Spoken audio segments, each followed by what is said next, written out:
Hello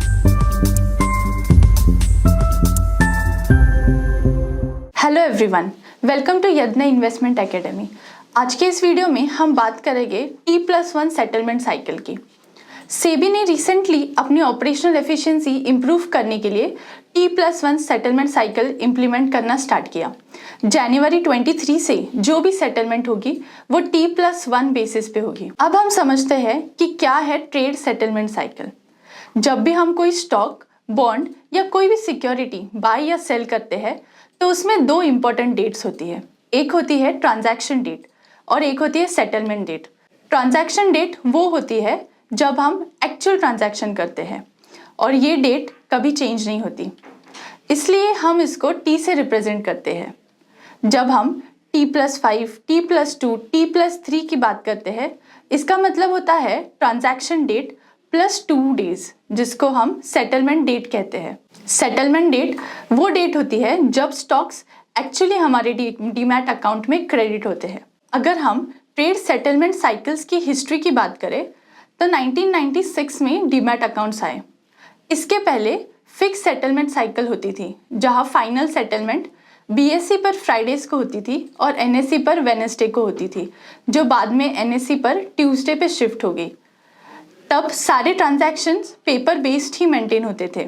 जब demat accounts introduce हुए तब 2001 में रोलिंग सेटलमेंट साइकिल की प्रोसेस स्टार्ट हुई, जिसमें T+5, T+4, T+3, T+2 इस तरह से सेबी ने सेटलमेंट का प्रोसेस शॉर्ट करना स्टार्ट किया।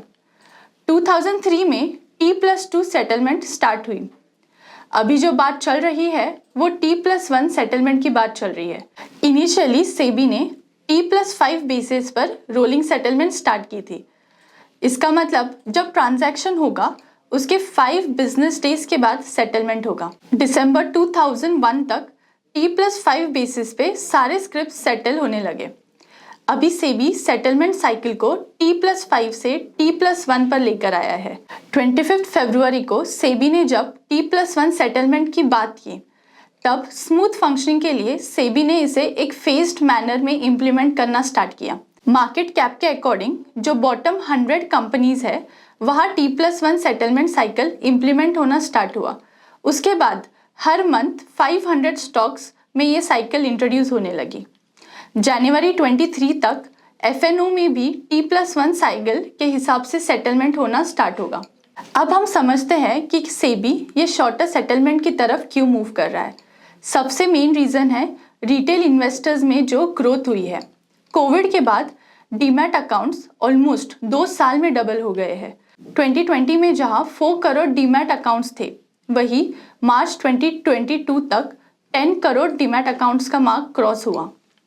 अब जैसे जैसे लोग मार्केट में बढ़ रहे हैं, क्विक सेटलमेंट डेफिनेटली यहाँ हेल्प करेगा।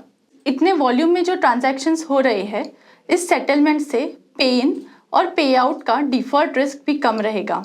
इन्वेस्टर्स के हाथ में लिक्विडिटी इंक्रीज होगा और इसी के साथ UPI की वजह से ब्रोकर अकाउंट में जो ट्रांसफर्स होते हैं वो भी स्टीमलेसली होंगे।